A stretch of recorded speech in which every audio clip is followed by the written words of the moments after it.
Vem comigo. Oferecimento Isal Gestão de Pessoas, o maior banco de currículos do estado para a sua empresa.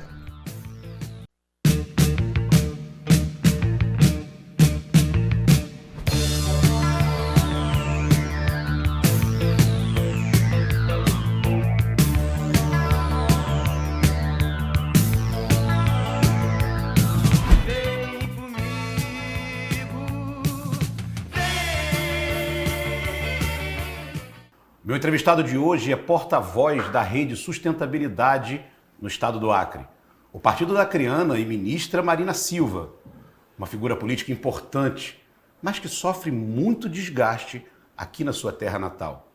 Em contrapartida, obteve mais de 200 mil votos na última eleição para deputada federal em São Paulo. Por quê? Ele também é pré-candidato do partido ao Senado nas eleições do ano que vem. Mas os institutos de pesquisa não colocam o seu nome quando vão às ruas ouvir a população. Por quê?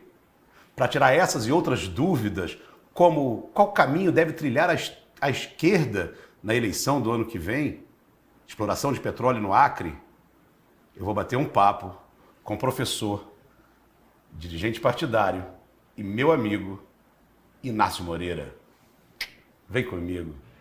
Vem comigo, no caminho eu explico. Inácio Moreira, obrigado, meu amigo, por vir bater esse papo aqui, esclarecer tantas coisas, como eu falei na abertura, rede de sustentabilidade, parece que teve eleição agora há pouco tempo em nível nacional, Marina Silva, eleições do ano que vem, prospecção de petróleo no Acre, vamos bater um papo sobre tudo isso. Muito obrigado por aceitar vir bater esse papo aqui com a gente. Olha, Rodrigo, eu sinceramente estava ansioso por esse... vem comigo, né? Eu assisti quase todos, gostei muito de algumas entrevistas que você fez aqui, né? O Bruno, Marcelo Jucá, gostei muito do Liguti, né? Também o Gé. Com o Bruno Damasceno. Com o Bruno Damasceno. Legal. Então, esse teu formato de programa é um formato muito gostoso de assistir, porque uma hora tu entrevista alguém da área da política, outra hora alguém aí na área da cultura, então... Meu filho, inclusive, disse, pai, assisti todos. Ah, que legal. Manda um abraço para ele. Estou devendo uma visita lá. Eu queria parabenizar pelo empreendimento, né? Eu achei a estrutura muito boa. Infelizmente, tem um mar de buraco aí na frente, né? Então, assim, eu sou a favor de quem faz o investimento no Acre, em qualquer área, tem um olhar do poder público para dar as devidas condições. Aqui está gerando emprego, né? Aqui é um espaço estratégico e muito desconfortável, inclusive parar aqui na frente, né? Tem verdadeiros buracos assim, enormes aqui na frente. Então, primeiro eu já pedi para o prefeito Bocalão dar uma atenção aqui para o empreendimento. Começou bem, não foi? Mas, Inácio, muito obrigado. E a questão, eu não falei nenhuma bobagem na abertura não, né? A Rede Sustentabilidade, o nome que se daria e que outros partidos se dão ao presidente é porta-voz na rede, não é isso? Isso, na rede nós temos um sistema onde todos os cargos são divididos, são duas pessoas que ocupam. No caso de porta-voz, que nos outros partidos é equivalente a presidente, nós somos um homem e uma mulher. Eu sou o porta-voz masculino do estado do Acre e a Janaína Queiroz. Que, tem um presidente e uma presidente. E uma presidente. Assim. A nossa porta-voz feminina do estado é a Janaína Queiroz. Ela é formada em biologia, é ecóloga, e uma pessoa assim, muito inteligente, que me ajuda muito como porta-voz estadual feminina. Nosso partido sempre, se tiver um financeiro, é dois financeiros. Ou é um homem ou uma mulher, ou é um mais experiente ou menos experiente. Eu estou trabalhando para cumprir o último mandato como porta-voz da rede, porque a ideia é a gente ir renovando, né? Dando oportunidade, eu posso ocupar outra função na direção do partido, mas colocar já e a Janaína continuar como a mais experiente. Ela está no primeiro mandato agora, deve cumprir. Já vai estar mais experiente no Vai estar mais experiente. Tá certo. Essa renovação, que a ideia é ir renovando, ela se dá só em nível estadual ou em nível nacional também? Por que eu estou te fazendo essa pergunta? Pouco tempo agora, há poucos dias, acho que inclusive você participou da eleição nacional da rede lá. E me parece que o grupo da Marina, ou a Marina, a ministra Marina, perdeu a eleição para o grupo da ex-senadora Luísa Helena.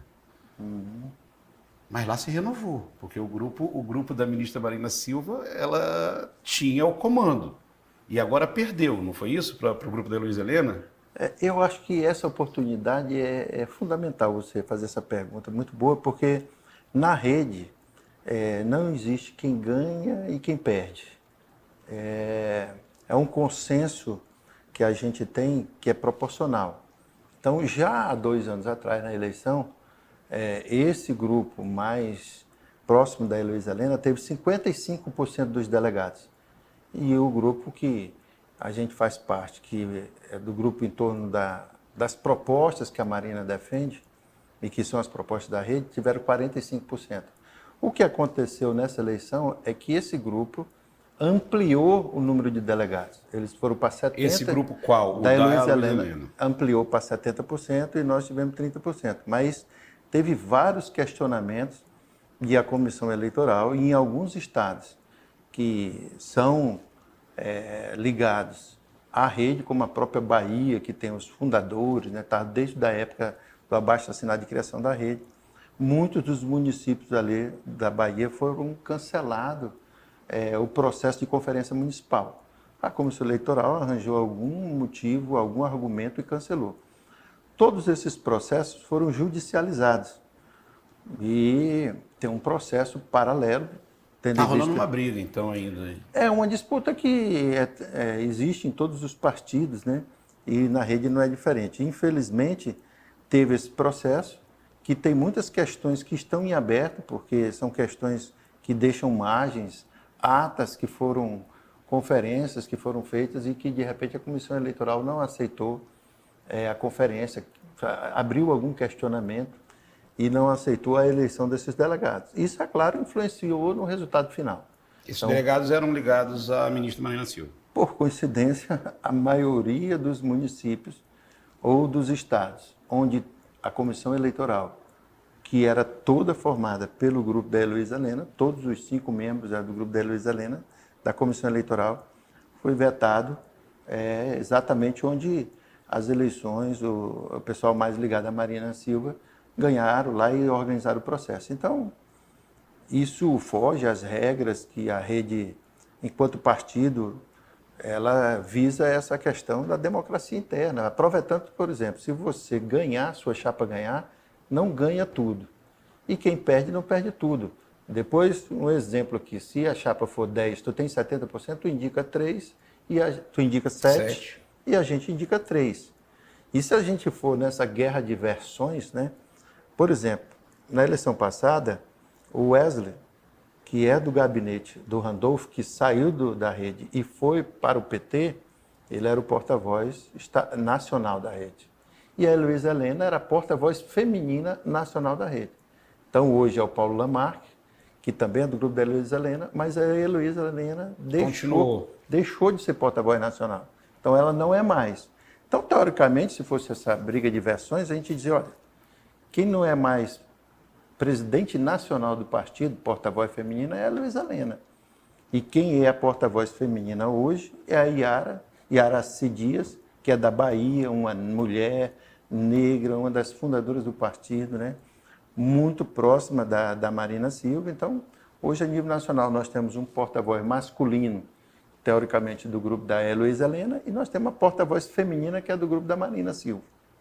Então, assim, nessa correlação de forças, mas a Marina, ela nunca fez um debate, nem fulanizando o debate, tratando sobre pessoas, sobre... Mas saiu na imprensa nacional que, não lembro se saiu por aqui, mas na nacional saiu muito, e eu acompanhei, que o grupo ligado à Marina estava até pensando em sair do partido, salvo engano, recebeu até convites de outros partidos, logo após essa quase derrota interna. Procede? Ela pensa em sair? Vocês pensam em sair? Não faz parte do... Você foi eleito dirigente nacional agora nessa última também, não foi? Eu tive a felicidade, a oportunidade de aprender muito, porque eu vou estar convivendo agora com eu, a Marina, o Túlio, que é o nosso deputado federal, e outros dirigentes do partido, que estamos agora na direção nacional. Isso é uma oportunidade para o Acre também, porque a gente acaba passando por algumas discussões a nível nacional que com certeza nós vamos aprender, evoluir nessa participação. Mas essas possibilidades, no auge de um final de semana, sexta-feira foi a abertura do Congresso, passamos sábados e domingos, tem muitas pessoas que agem de forma diversa. Tem muita gente que se emociona num processo desse. A construção da rede tem a digital da Marina, né? Então, de repente, você se vê numa situação, delegados que foram, inclusive, por conta própria, na expectativa de quando chegar lá, eles reconhecerem, né, que houve o processo, mas não puderam votar porque estavam lá inelegíveis, né? Então, a primeira, às vezes, no auge dessa emoção, a pessoa diz, vamos sair do partido. Mas nós estamos conscientes Tem muito de que... conversar ainda. E se você for ver, a Marina não gosta do que eu vou falar aqui, mas a figura da Marina Silva, ela extrapola os limites da rede do partido. Marina tem voto hoje da sociedade, de pessoas que não são filiadas à rede, tem pessoas de vários partidos que votam na Marina, pessoas que não têm partido nenhum que votam na Marina. A Marina, guardando as devidas proporções, é o que eu digo que ela não gosta que eu falo, mas ela está maior do que a rede. Então, assim, sem contar que, por exemplo, enquanto ministra, né, ela administra uma pasta que, embora tenha polêmica, mas ela ultrapassa também os limites geográficos do Brasil. A Marina hoje é uma liderança conhecida no mundo inteiro.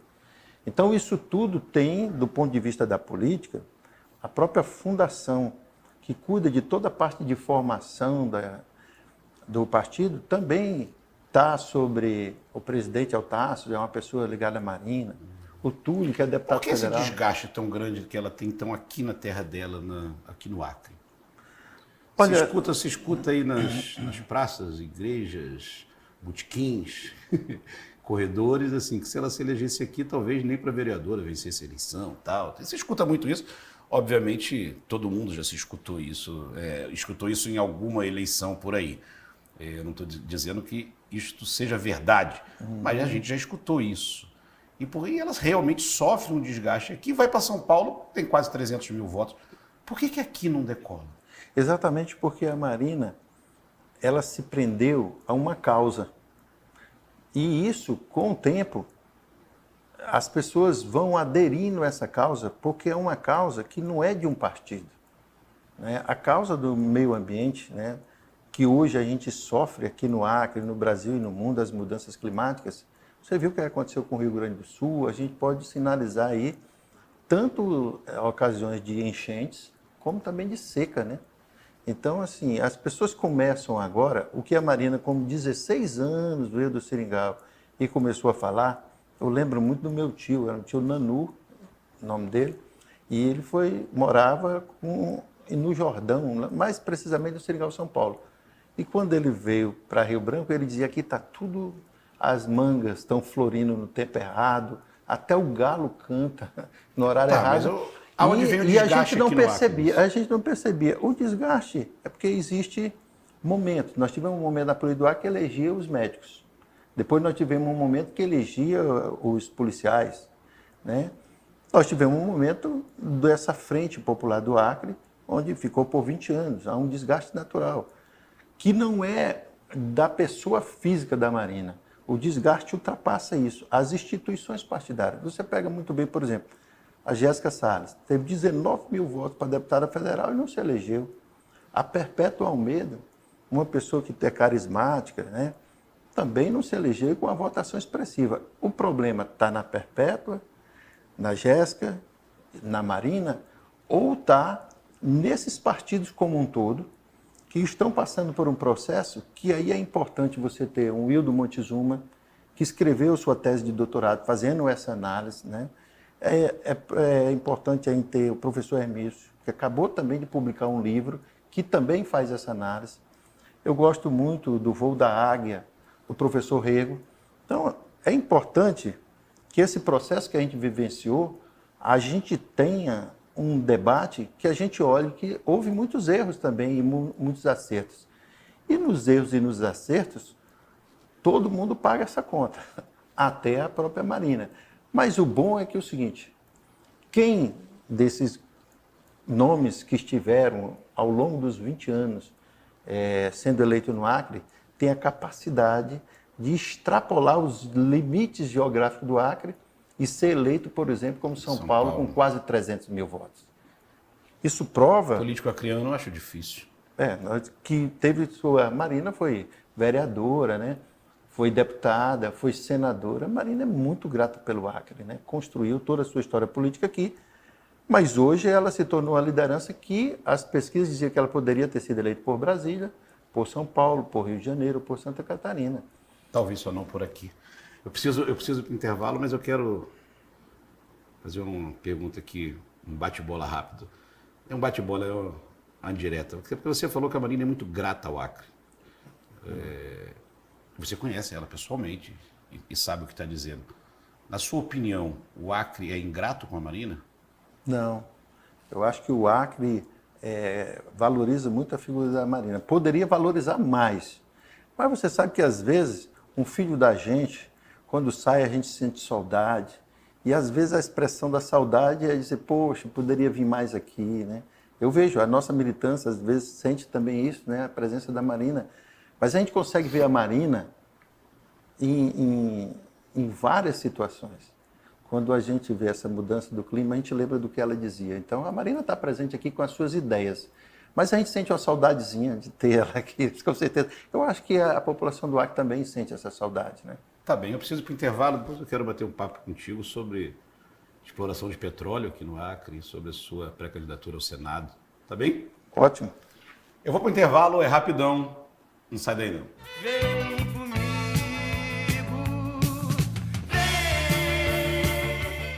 vem comigo, no caminho eu explico.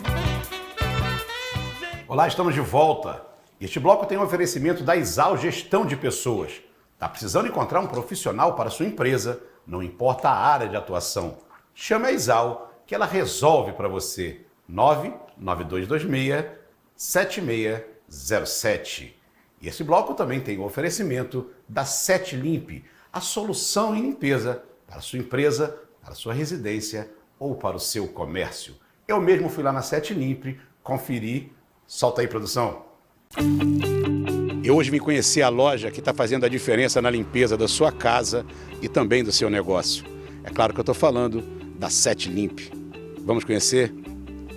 Vem comigo.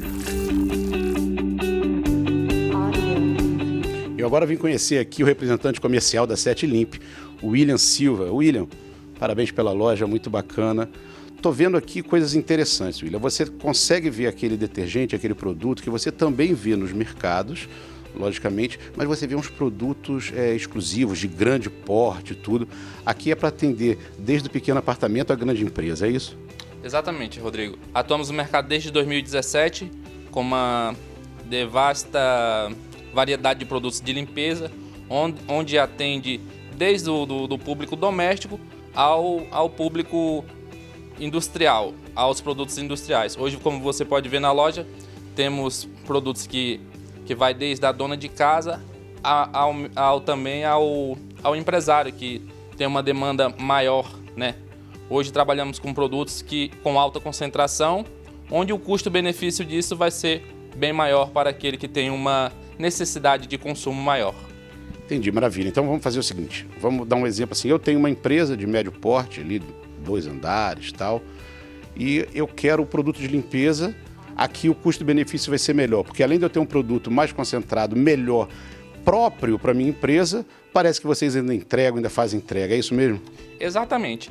Além de você ter um acompanhamento de como utilizar esse produto, de como aplicar sem ter risco de fazer ou até mesmo prejudicar aquilo que você queria executar, você também tem o benefício da nossa entrega e também do nosso acompanhamento. Parece que a entrega é grátis, é isso mesmo? A partir de R$100 a entrega é grátis. Maravilha, show de bola. Então até para apartamento serve. Se eu comprar R$100, por exemplo, se eu comprar R$100 para o meu apartamento, R$200 em produtos de limpeza, a Sete Limpe vai entregar para mim de graça na minha casa, é isso? Exatamente, a entrega é gratuita a partir de R$100. Nenhum supermercado faz isso. Nenhum supermercado faz isso.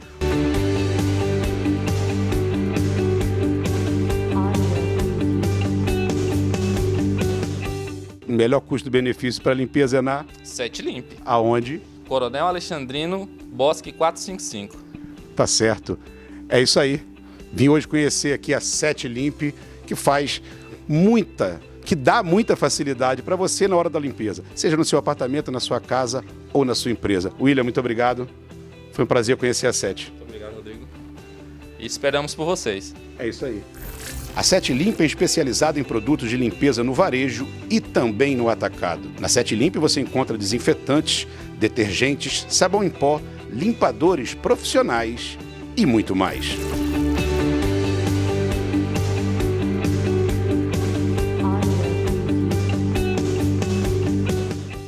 E se você precisar de equipamentos também, de enceradeira, aquelas bombas de alta pressão para lavar quintal, lavar carro, enfim, a Sete Limp também aluga com um precinho bem em conta. Passa lá que eu tenho certeza que você não vai se arrepender. Vem comigo, no caminho eu explico. Inácio Moreira, tivemos um bloco inteiro dedicado à ministra Marina Silva aqui. Tem desgaste, não tem desgaste, eleição em São Paulo. Mas não tem como falar da ministra Marina Silva sem falar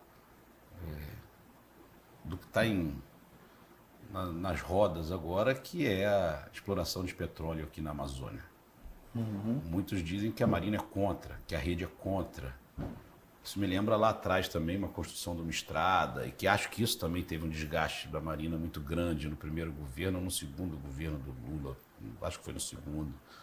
E aí, exploração de petróleo, qual é a posição da rede de sustentabilidade? A rede de sustentabilidade defende que a gente explore todas as nossas riquezas, mas que é preciso que a gente tenha estudos que nos dê a segurança como explorar essas nossas riquezas. Você me lembrou bem, a hidrelétrica aqui do Madeira virou até uma certa mangofa, né, que dizia que ela se preocupava mais com bagre, né? Os caras é uma perereca, né? É um peixe, né? Um bagre. Peixe, sim. E aí o seguinte, até hoje estão gastando recursos para elevar a estrada, né? Porque as previsões, os estudos, mesmo com os estudos, quando eles são feitos, às vezes ainda foge, algumas coisas acontecem que não está previsto nesses estudos. Imagine se você fazer o estudo de qualquer forma. Porque eu vejo muita gente falando Mas sobre tem alguém querendo explorar petróleo de qualquer forma? Rapaz, a pressão política é grande. E eu queria essa pressão política, era para fazer com que os órgãos ambientais tivessem um quadro de funcionário. Tem que ter concurso, porque o governo passado, abertamente, se pudesse ter fechado esses órgãos, teria fechado. Então, eu queria que alguém tivesse discutindo o seguinte: olha, quantos processos um técnico do IBAMA, do IMAC, ou desses órgãos tem que passar por um critério para ele dar um parecer?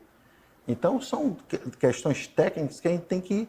Eu quero que esses processos sejam o mais acelerados possível, mas que dê a segurança e que tenha as condições de trabalho para o funcionário público que está lá dentro, que é do quadro, que independente, a política vai passar, mas essa decisão dele vai gerar uma jurisprudência, e você sabe que essa decisão tem um bloco de pessoas que defende que começa a explorar amanhã, e o outro bloco diz mesmo assim: olha, já construíram, dos 3 itens já construíram um espaço onde, se tiver qualquer acidente, vão levar os animais lá para tratar. Esse já foi feito.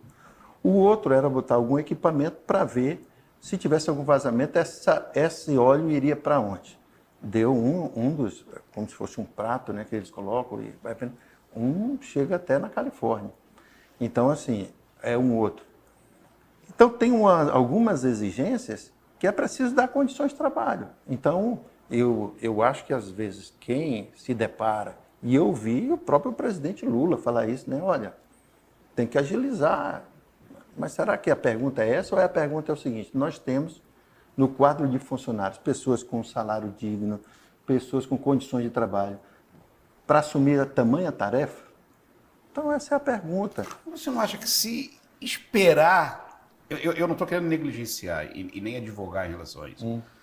Mas se a gente esperar que tudo isso aconteça, concurso público, quadro efetivo, tudo, não vai demorar demais, assim, que algumas gerações para ter isso? E eu ainda complemento a pergunta dizendo: esse petróleo pode ser a salvação econômica da Amazônia, como vendem, ou talvez nem tanto?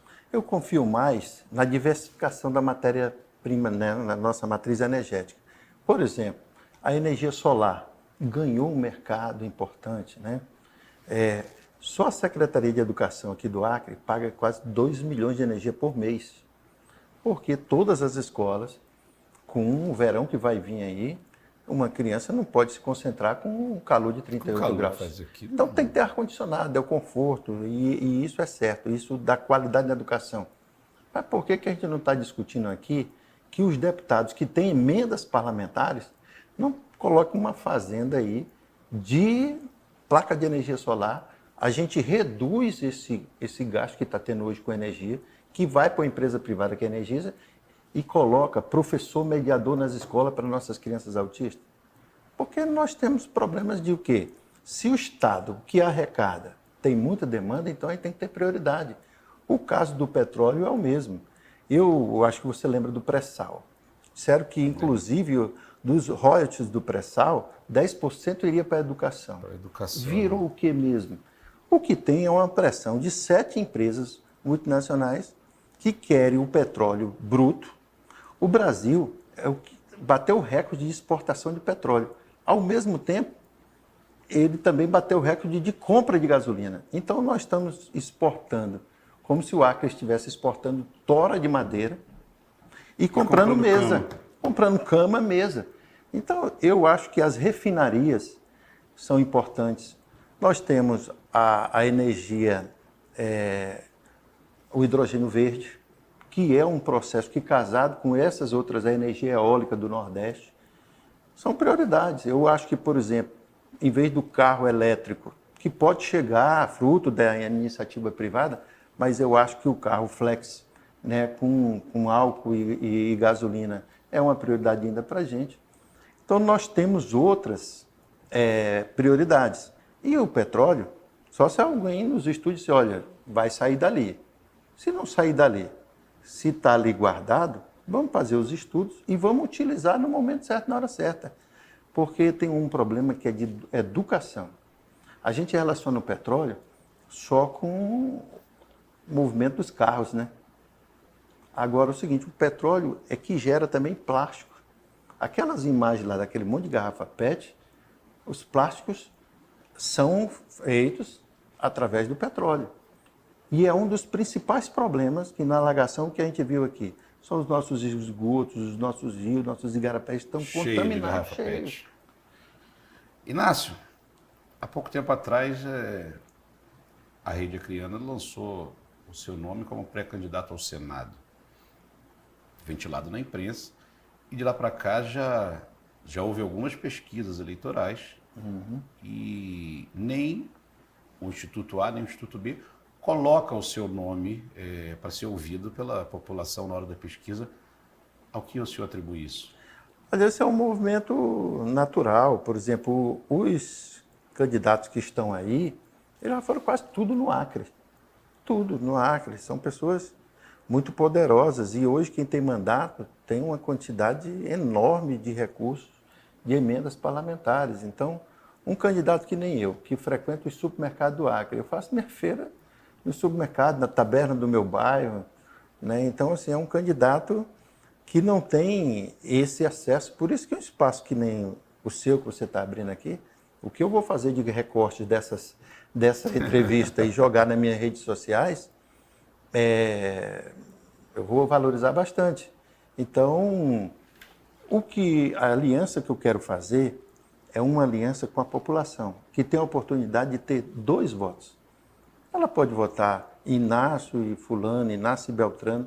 Ela não é obrigada a escolher um candidato ao Senado. E aí ela vai ter a oportunidade de ter um professor, né? Uma pessoa que está com 55 anos, que já participou dos bastidores da política em todas as funções e que agora estou querendo participar desse debate, mas para um debate de ideias. Eu acredito que o Acre, os senadores têm que discutir a Lei Candir, que está com 29 anos, e que o foco é a gente fazer exportação. E o Brasil está exportando commodities. A gente tem que exportar um produto final. Isso serve para proteína animal. Eu quero que saia carretas e mais carretas daqui do Acre de cortes tanto de boi, né, como de suíno, porco, quanto de frango. Agora não dá para a gente estar exportando carcaça, porque os frigoríficos em outros estados e em outros países vão cortar, fazer os cortes, a fraldinha, né, a picanha, e a gente deixa de gerar emprego aqui. Você está acompanhando a disputa agora de uma cadeia produtiva que veio da década de 70, o Vanderlei Dantas incentivou, né? Depois da Segunda Guerra Mundial, a crise da borracha, ele faz a campanha. Venha para o Acre, que o Acre é o Nordeste sem seca e um Paraná sem geada. O que a gente apelidou dos paulistas que chegaram aqui, tiveram todos os incentivos, e hoje é uma cadeia produtiva que caminha sozinho. Nós não temos nem 1 milhão de habitantes e temos quase 5 milhões de cabeças de gado. E nós fomos criados aqui dizendo que aqui tudo era caro porque a gente não produzia, a gente era preguiçoso, né? Então, para que produção maior do que essa? E mesmo assim, o problema volta para o Estado, agora, com os pequenos produtores que estão engordando os bezerros, né? E estão querendo vender também para fora os bezerros. Porque eles ficavam com os bezerros, quando desmamava, eles vendiam para os grandes, né, pecuaristas, que terminava a engorda e tinha um problema que não queria vender para o frigorífico, que acha que só o frigorífico ganha, eles querem vender direto. Então, uma cadeia produtiva dessa, que é estratégica, o que eu acho é que esses problemas, eles têm que sentar, como estão sentando para resolver, mas eu sou a favor que os frigoríficos do Acre processem essas carnes para sair aqui peças de carne, porque vai ter muita gente nas linhas do frigorífico cortando. Defendo isso também. Acho que o Acre deve virar um pomar de reflorestamento de árvores frutíferas, porque a gente é induzido a Grêmio ou Flamengo, né? O Grêmio Internacional, o Vasco e o Flamengo. Eu acho que uma coisa não substitui a outra. Se a gente levar em consideração o zoneamento ecológico e econômico, que é um estudo dos 22 municípios, qual o perfil que esse município tem, com base na análise de solo que a Embrapa faz, dizer, não, daqui, se plantar determinada cadeia produtiva, se você pegar a castanha, né, ela dá mais naquela região do Alto Acre, ou o que sobrou. Porque quando a pecuária chegou aqui, eles identificavam que quem estava aqui na floresta eram duas árvores que eles geraram em torno, a seringueira e a castanha. Então eles começaram a cortar essas árvores, que era uma forma de as pessoas irem embora e eles dominarem a área. Hoje, São Paulo e a Bahia têm maiores plantios, né, reflorestamento de seringa. Então era uma cadeia produtiva que não era para a gente ter abandonado, era para a gente ter continuado. E a pecuária é importante. O suíno é importante, o frango é importante, o peixe é importante, o cordeiro da Amazônia, ali da Luciana e Beto Café, são importantes, porque eles dão segurança para a política de grãos. Tem uma tentativa de carneiro aqui, parece que não deu muito certo. Não, ela está nas prateleiras dos supermercados acrianos. Ela precisa de volume. Por exemplo, o Nordeste teve aqui querendo fazer contrato, inclusive, para comprar. O que nós precisamos é sempre estar aliando o que a gente tem, por exemplo, no caso da castanheira. Tem que ter plantio, reflorestamento de castanheira. Só que para que essa castanheira vinda de plantios de seringais plantados, né, de florestas plantadas de seringa, junto com o nativo, para dar volume. Porque qualquer rede de supermercado, ele quer duas coisas, frequência de entrega e volume. Então, hoje, por exemplo, a castanha ela tem uma disputa porque você atravessa Brasileia, atravessa a ponte, você tem uma planta industrial de castanha na Bolívia. Então, as duas plantas industriais ficam disputando uma matéria-prima que, na maioria, é de seringal nativo. Você não tem, são raros os reflorestamentos, porque o cara parte do princípio o seguinte, eu vou plantar uma castanheira, que vai começar a dar castanha daqui a 11 anos, ele prefere uma cadeia produtiva onde o ciclo é mais rápido. Mais rápido. Né? E isso serve, a seringa é 7 anos, Copaíba, 4 anos. Então, o Estado tem que incentivar para que essas cadeias produtivas tenham condições de atender tanto o mercado interno, como também entrar no mercado internacional. Isso tem que ser política pública, porque a iniciativa privada, na dúvida, ela aplica o dinheiro, né, para ficar rendendo lá no banco, ou senão no mercado de ações. especulação. Na especulação. Tá Então, bem. é isso que a gente, enquanto senador, é o que nós vamos debater. Nós viramos de costas cidades para a floresta. E isso, sabe por quê? Porque eu vou inverter o papel. Qual a representatividade que tu tem da Chapeuzinho Vermelho? Que o lobo mau queria comer ela. Não queria? Tu aprendeu na escola, não foi a história do Chapeuzinho Sim. Vermelho? Então, e da Branca de Neve com os 7 anões? Foi sempre uma visão de que a floresta é algo perigoso, que tem uma onça que vai te comer, que tem um lobo mau, que pega as criancinhas para fazer migal, não é isso? Então, a floresta foi vendida para a gente, os nordestinos quando vieram para cá, ou os cariocas quando vieram para cá. Esses vieram pela força da lei, os cariocas, né? Pela revolta da chibata e da vacina, eles vieram para cá. Eles vieram e até hoje, se você conversar com uma pessoa que mora num lugar mais distante aqui do Acre, ele diz que quando eu cheguei aqui não tinha ninguém. Essa é uma versão que às vezes chega nas escolas ou nas histórias contadas pelos nossos antepassados e que isso não é verdade. Tá certo. Aqui tinha os indígenas, que a macaxeira, por exemplo, é da cultura indígena, o cupuaçu, o cacau. Então, como é que no Acre nós não temos uma planta industrial para produzir fécula, que está na tua roupa, que está na minha roupa? Então, nós não conseguimos chegar nem no estágio da fécula.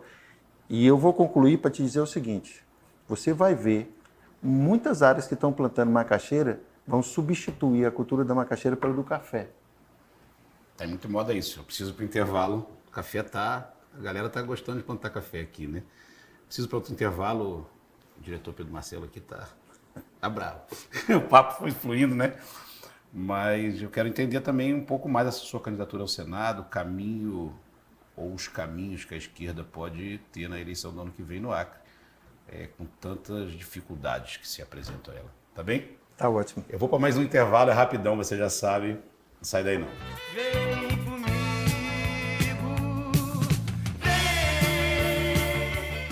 vem comigo, no caminho eu explico.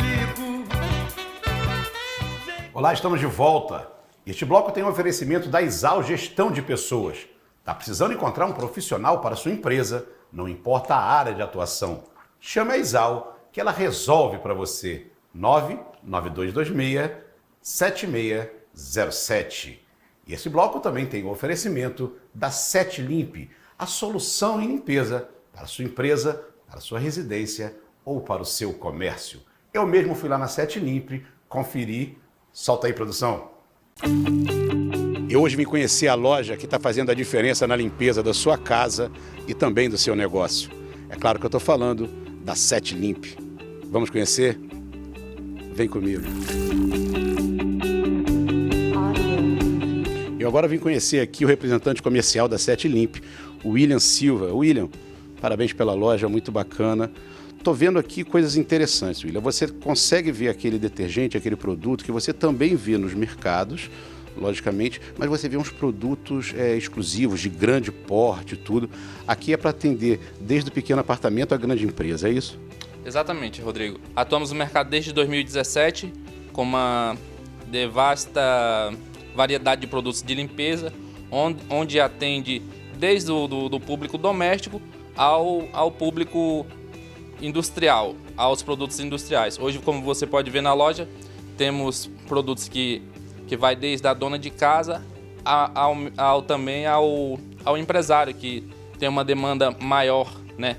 Hoje trabalhamos com produtos com alta concentração, onde o custo-benefício disso vai ser bem maior para aquele que tem uma necessidade de consumo maior. Entendi, maravilha. Então vamos fazer o seguinte, vamos dar um exemplo assim. Eu tenho uma empresa de médio porte, ali 2 andares e tal, e eu quero o produto de limpeza. Aqui o custo-benefício vai ser melhor, porque além de eu ter um produto mais concentrado, melhor, próprio para minha empresa, parece que vocês ainda fazem entrega, é isso mesmo? Exatamente. Além de você ter um acompanhamento de como utilizar esse produto, de como aplicar sem ter risco de fazer ou até mesmo prejudicar aquilo que você queria executar, você também tem o benefício da nossa entrega e também do nosso acompanhamento. Parece que a entrega é grátis, é isso mesmo? A partir de R$100 a entrega é grátis. Maravilha, show de bola. Então até para apartamento serve. Se eu comprar R$100, por exemplo, se eu comprar R$100 para o meu apartamento, R$200 em produtos de limpeza, a Sete Limpa vai entregar para mim de graça na minha casa, é isso? Exatamente, a entrega é gratuita a partir de R$100. Nenhum supermercado faz isso. Nenhum supermercado faz isso.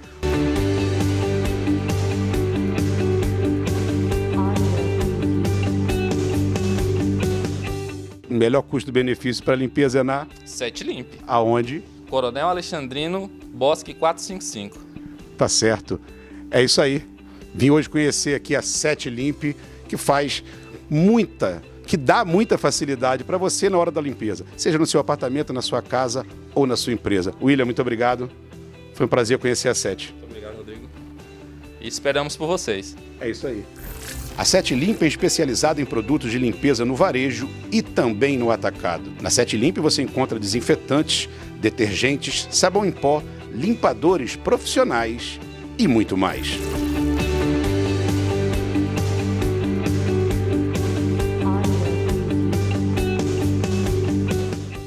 E se você precisar de equipamentos também, de enceradeira, aquelas bombas de alta pressão para lavar quintal, lavar carro, enfim, a Sete Limp também aluga com um precinho bem em conta. Passa lá que eu tenho certeza que você não vai se arrepender. Vem comigo, no caminho eu explico.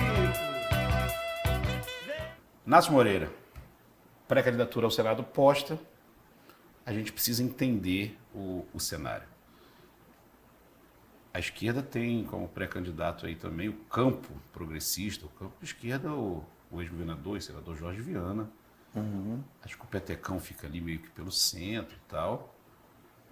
Precisa se lembrar também que a esquerda não elegeu deputado, não tem deputado federal, conseguiu eleger um vereador na capital na última eleição. E mesmo assim tem gente que puxa uma candidatura única, gente que acha que pode ter várias candidaturas. Como que pensa a rede? Como que está? Quem é pré-candidato a algum cargo, ainda mais desse tamanho, deve estar conversando com outros partidos. Como que está essa salada e como estão enxergando isso no campo da esquerda para as eleições no ano que vem? Os partidos esse ano eles têm algumas tarefas. A rede cumpriu parte das tarefas. De janeiro a abril é um debate interno onde você elege as direções municipais, depois elege a direção estadual. E nesse processo você vai tirando delegado também para fazer a Conferência Nacional, que nem nós tivemos na rede agora em abril. O PT está fazendo isso, né, nos municípios, elegendo as novas direções, a direção estadual, os demais partidos também.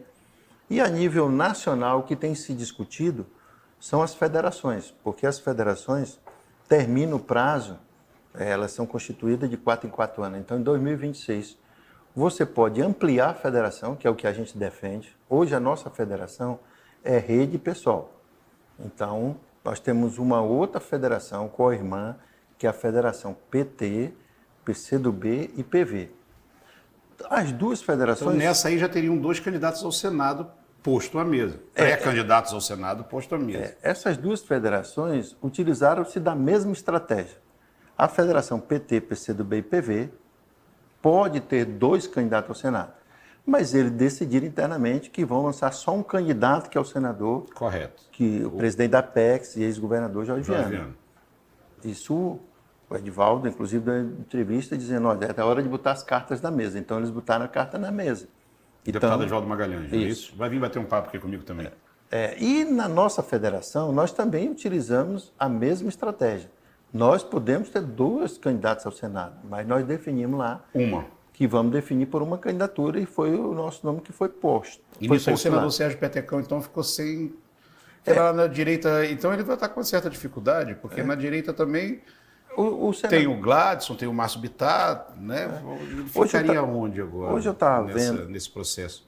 Hoje eu estava vendo nos jornais, antes de vir para cá, que o senador Petecão, inclusive, fez uma conversa, ou tem uma conversa agendada para a semana que vem com o Alan Henrique, que ali ele precisa também ter uma candidatura a governador, né? Como nós também precisamos ter uma candidatura a governador. O que está sendo feito cada partido está fazendo sua tarefa de casa. De casa. Eu queria chegar nisso. O candidato a governador. Acho que ano que vem, né? Eu estou vendo aí, tem o seu nome posto, do Jorge Viana. chapa de estadual e federal começando a se movimentar, mas parece que ninguém nesse campo está querendo pegar essa bola para disputar o governo. Por que isso? Está tendo candidato ao Senado de mais e ao governo de menos. Mas olha, se você pegar o PV, a presidente do PV, que agora é a presidente da Federação, a Shirley Torres, a semana passada, lançou o nome dela, é uma mulher que tem uma história na política no Acre, né? Então, é uma mulher e que está aí com o nome posto, né? Nós temos o nome do vereador, né? O André Camay, que também tem uma vida inteira, né? De militância, o nome também está posto. Eu acho que gradativamente os demais partidos também vai apresentar nomes. O PSOL, na nossa discussão interna, tem também, ficou definido que o PSOL vai apresentar um nome, né? Tem o nome do Jamil lá, que é o nome que se cogita, mas gradativamente também vai aparecer outros nomes. Isso internamente para dentro do partido é muito bom, porque a militância, ela se anima, ela participa das reuniões, porque ela quer discutir internamente também o que é que seu partido pode estar contribuindo. Nenhum partido, você pega o governo do Lula, tem do União Brasil ou PP dentro. A maioria, nesse processo democrático, são governos de coalizão, onde você tem que ter a capacidade de ir dialogando para ir afunilando para o ano que vem você chegar com a chapa, consenso. Eu defendo com o maior número de partidos. Eu sou a favor daquela época que a gente tinha a Frente Brasil Popular, que tinha 14 partidos. Agora, isso foge um pouco da nossa governabilidade, né? Porque esse debate de federação se define na direção nacional. Melhor. Nós temos algumas pessoas, por exemplo, agora eu tenho o privilégio... A gente viu umas aberrações assim, de partido que eram totalmente adversários em nível nacional, quando chegavam em alguns estados, eles tinham o candidato e o vice do mesmo palanque. Às vezes, quando você chega num momento de desgaste natural pelo tempo que você está no poder, você acaba ampliando. Teve um município aqui, eu não sei se foi Cruzeiro do Sul, mas você vai me lembrar bem que a gente conseguiu a política conseguiu botar no mesmo palanque nessa última eleição para prefeito o deputado Edivaldo Magalhães e o Márcio Bittar. Estavam os dois no mesmo palanque. Então por isso que eu te digo assim, eu sou da época que em 1986 a gente coordenou a campanha do Senado da Maria Rita Pereira Batista, mãe do Márcio Batista. Ela saiu candidata ao Senado. Ex-vereador, ex-vice-prefeito. Ex-vereador, ex-vice-prefeito. E ela saiu para o Senado para divulgar as ideias. Para divulgar as ideias, né, do partido. Eu acho que o momento que a gente está agora é de também separar um pouco o joio do trigo. Eu acho que o modelo de desenvolvimento para o Acre, e a Mariana Mazzucato faz muito esse debate, que é o seguinte: qual é a nossa missão? Quando eu olho para o Nordeste, eu vejo uma matriz energética que é a eólica avançada. Quando você diz nossa, você está dizendo nossa quem? Desse campo da esquerda progressista? Eu acho que a gente tem que ir mais além. Por exemplo, vai passar, nós conseguimos fazer essa estrada para o Pacífico. Nós temos lá portos de Matarane, nós temos o último porto agora que foi inaugurado pela China, né? E aí o seguinte, o que é que nós vamos... O Acre vai usufruir, tanto do ponto de vista de a gente exportar produtos nossos aqui, e aí eu confio muito nessa questão da nanotecnologia, porque a gente tem muito produto que pode ser essencial para a indústria de farmacêuticos, de remédios. Ou tu nunca tomou um óleozinho de copaíba, ou nunca tomamos um mastruz. Então, isso a gente precisa colocar ciência, estudo. O que cabe para o petróleo, cabe também para as riquezas que nós temos aqui no Acre. Fora produto cosmético. Isso não foi tentado? A casca do mulateiro. Isso não foi tentado no começo da Frente Popular e que, pelo menos, o senso comum enxerga que tenha fracassado? A tentativa de você pegar esses produtos e ele gerar um produto final, primeiro que é a longo prazo. Se você pegar a indústria farmacêutica, a maioria dos remédios, né, dos produtos, passaram por um estudo dentro de laboratórios de universidades, sempre foi laboratório público. E depois, as grandes marcas, elas pegam um remédio que tem para mais de 200 mil habitantes, né, porque para menos de 200 habitantes eles chamam de remédios órfãos. E eles produzem em escala. Por exemplo, remédio para diabetes, quase todo mundo tem as taxas alteradas, para pressão alta. Então é o seguinte, o que nós precisamos é a gente ter um projeto a curto, médio e longo prazo. É o que os chineses fizeram a vida inteira. Então aqui, se a gente for sendo pautado, Vanderlei Dantas, a moda foi a pecuária, agora está na moda o café, né? Teve uma moda aí da pimenta longa, lá para o Alto Acre, que não vingou. Então, a gente tem que ter um crescimento com base na ciência e nos estudos. A casca do mulateiro, a Natura fez um estudo que serve para uma linha de produto cosmético. Só que é que tem que fazer? Tem que tirar a casca, colocar lá no equipamento que ferve e ele tira algumas essências. Porque tu imaginou um caminhão cheio de casca indo para o Rio de Janeiro, onde fica lá a Natura, tem volume... Ela teria que vir para cá, né? Seria mais... Não, tem muito volume, mas não tem peso. É como você fosse na reciclagem, você levar papelão daqui para São Paulo. Você tem uma carreta bitrem cheia de papelão, mas que não tem peso. Não tem peso. Então, assim, o que nós precisamos, em alguns aspectos, são plantas industriais aqui no Acre. Como é que se justifica a gente ter uma álcool verde fechada aqui no Acre? Né? Um investimento que teve ali que não foi só público, tem o capital privado. Como é que se justifica uma peixe da Amazônia estar fechada, que poderia estar gerando emprego? E aí, não adianta a gente achar culpado. O que a gente tem que fazer agora, Rodrigo, é tocar para frente. Me dê a mão, vamos junto ver o que a gente consegue fazer isso. Vamos se movimentar, isso serve para governador. Isso é a sua bandeira, é uma das suas maiores bandeiras na candidatura ao Senado? É porque você imagina, eu estou falando, planta industrial de madeira de Tarauacá está fechada, a de Cruzeiro do Sul, a fábrica de biscoito de Cruzeiro do Sul. Se tu tirar uma foto lá em Cruzeiro do Sul, os caras pedem que tu traga aqueles biscoitos de Cruzeiro do Sul, senão farinha. Como é que a gente, estamos de parabéns, construir uma planta industrial para beneficiar o café lá em Manso Lima. Eu fui lá, visitei, fiquei muito feliz e tudo. Mas por que a gente não tem um aqui de fécula? E não adianta a gente botar a culpa em A e B, não. Porque se vereador tem 1 milhão de emenda, imagine quanto é que tem um senador, deputado federal, deputado estadual. Então é o seguinte, a gente tem que otimizar essas emendas parlamentares, porque o legislativo tomou de assalto o orçamento que é do executivo. E agora a gente tem que, pelo menos, cobrar que haja uma conexão entre a emenda e um projeto municipal de desenvolvimento ou um projeto estadual de desenvolvimento. Que aponta que é para onde deveria ir, né? Nós estamos, desde que eu sou menino, eu lembro dessa BR-364 de Rio Branco para Cruzeiro do Sul. São rios de dinheiro gastados, ou para o partido A ou partido B. Eu já estou aqui há mais de 20 anos e sempre... Será que a ciência não diz que nós sempre um lado político fala que o outro acabou, que o outro não fez nada e a estrada está sempre uma porcaria. Às vezes está um pouquinho melhor, às vezes está menos pior, né? Uma estrada decente daqui para lá. Agora, quando você faz uma política de forma séria e você ouve a ciência, chama a universidade para discutir, chama a sociedade para discutir, se nós estamos no fundo... A gente aqui é muito ponta também, né? Seria isso, porque... Ninguém fez. Há quanto tempo, desde a redemocratização, ninguém fez essa estrada. Teve presidente que deu mais, teve presidente que não deu nada, mas assim, resolver essa estrada não teve vontade política. Mas a minha pergunta, Rodrigo, é o seguinte, será que o problema está na estrada ou porque nós estamos no fundo de vale? Será que não compensa fazer uma ferrovia ligando Rio Branco a Cruzeiro do Sul e essa estrada ficar para veículo de passeio, que reduz a pressão? Tinha uma balança, depois de ser na Madureira. Pergunta onde é que está essa balança. Aonde? Foi retirada, está ali na entrada da Transacriana. E aí é o seguinte, tu acaba de fazer um asfalto, um remendo, passa uma carreta bitrem... Que não é carregada de papelão, não. Até o talo com peso. O que é que acontece? Estoura o asfalto. Estão discutindo a privatização da BR-364 até Rondônia. A primeira discussão que o consórcio que vai concorrer é o seguinte, nós temos que botar um limite de peso.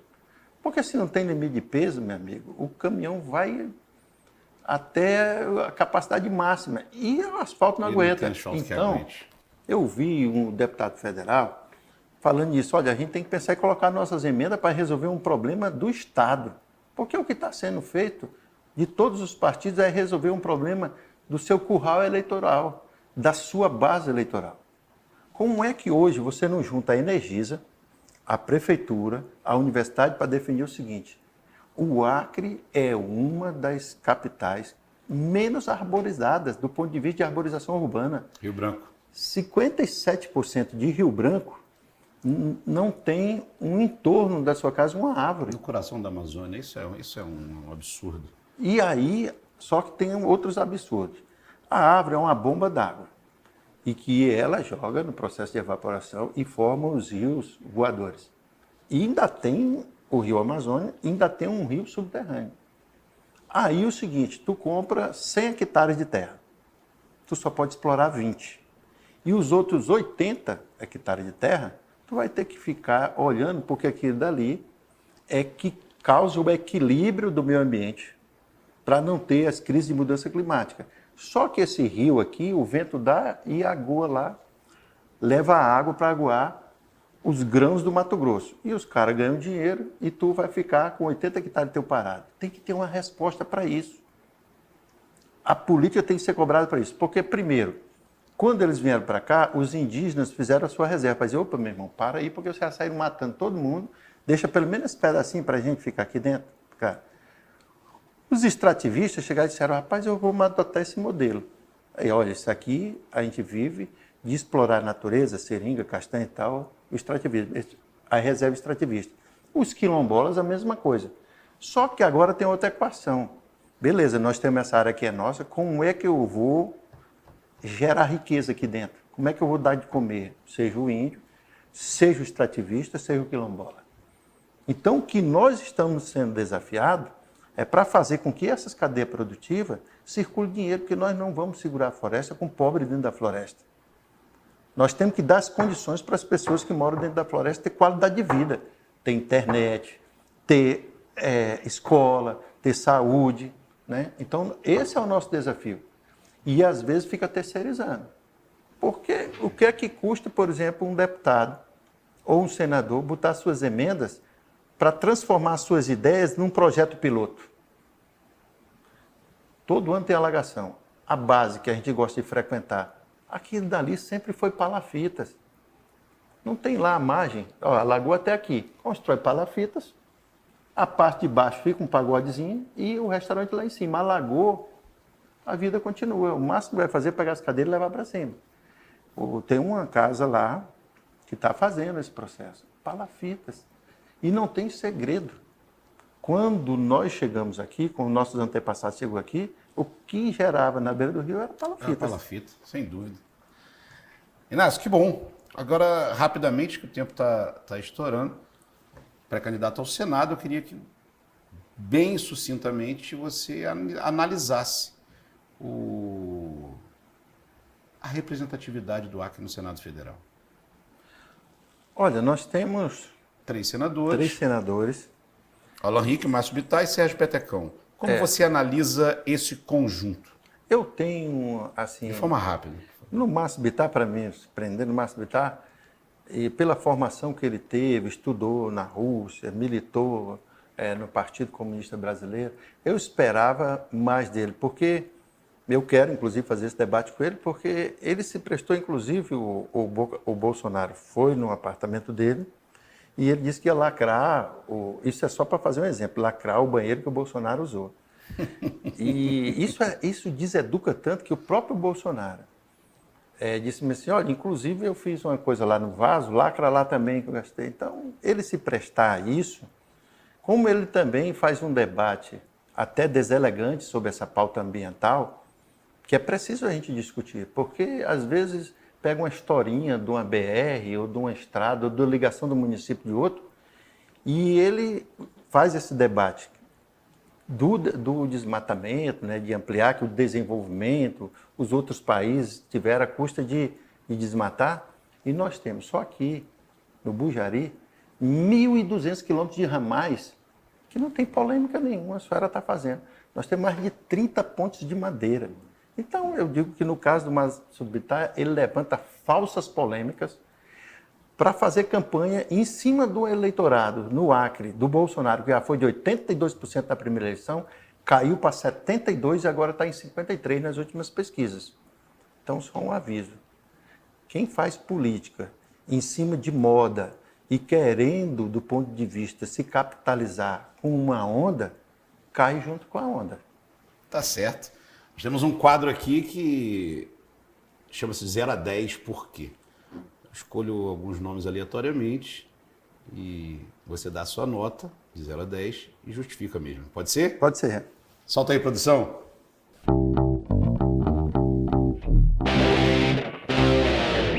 E é lógico que vou começar por ele, agora pelo final.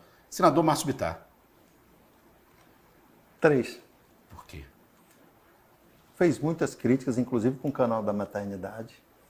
E as críticas corretas, que canalizaram e jogaram in natura o esgoto dentro do Igarapé, né, dentro do Rio Acre.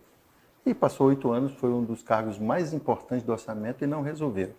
Então a crítica é assim, criticar é fácil, difícil é fazer. E ele teve a oportunidade de fazer e não fez. Como também não fez com o Igarapé São Francisco. Tem vídeos e mais vídeos aí, ele prometendo que ia resolver o problema do Igarapé São Francisco e não resolveu. Por isso, nota 3. Prefeito Tião Bocalon. Mesma nota, 3. 3 também. O prefeito Tião Bocalon tem se destacado em criar factóides políticos. Foi assim com 1001 Casa, né? Foi assim com a vaca leiteira, né? E assim, não define de fato as prioridades, porque ele governa a partir do ele, sem ouvir a população. Nós estamos com muitos problemas nos bairros. Né? Problema mesmo do que muito formulo do direito de ir e vir. Tem gente que não está conseguindo ir para a escola, tem gente que não está conseguindo ir para o trabalho, principalmente se é cadeirante, entendeu? Porque nesse período chuvoso está um desastre.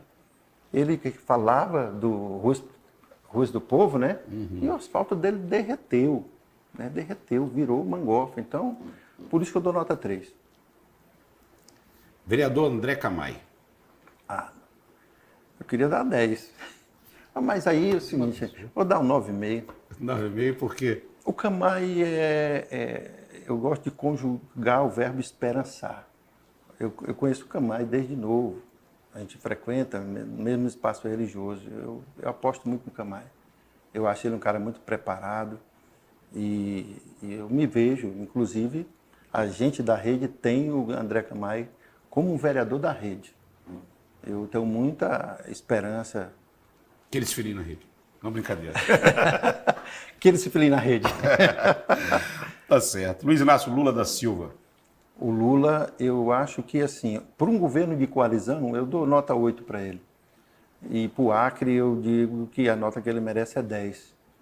Porque você vê, a Cidade do Povo, passei 4 anos trabalhando lá, virou um canteiro de obra novamente, 2.000 casas sendo construídas, né? Recursos, só água, mandou 17 milhões para resolver o problema da água. O Lula tem governado como a democracia exige. Ele tem governado com União Brasil, com PP, com PT, com todos os partidos. Essa capacidade é muito difícil.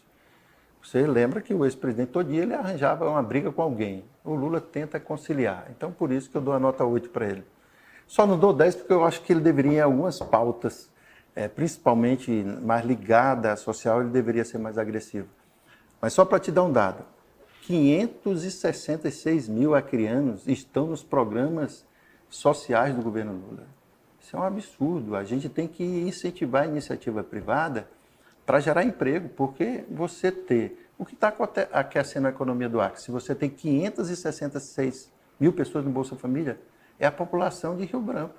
Nós temos 800 mil habitantes. É maior do que a população de Rio Branco. Isso é grave. Mas mesmo instante, a gente tem que ser grato para ele. Aquela bolsa para os alunos estar na escola, né? Pé de meia. O pé de meia. Quando você vê no dia do pagamento os adolescentes na casa lotérica, eles saem dali, eles já compram grafite, compram material para a escola, outros tomam sorvete, aquece a economia. Mas eu só lamento que eu acho que a gente tem que ter um choque de capitalismo no Acre. Trazer mais indústria, mais empresas para cá para o Acre e colocar as que estão paradas, que nem a Anatex, para voltar para funcionar. Tem que atrair investidores para isso. Tá bem. Inácio, muito obrigado. Papo bom. A gente poderia ficar aqui, estender a noite aí, conversando sobre política, passado, futuro. Muito bom, muito obrigado. Olha, Rodrigo, eu que agradeço muito. E vou te falar uma coisa. Eu vou fazer tanto recorte aqui para jogar, porque o papo foi muito bom. Você tem perguntas inteligentes e você é uma pessoa leve que deixa a gente bem à vontade aqui. Obrigado. E lembrando que esse programa será reprisado no sábado, 9 horas da noite, e que você também pode conferi-lo na íntegra em 2 canais no YouTube, TV Tribuna 9.1 e Vem Comigo _TV. Até a próxima.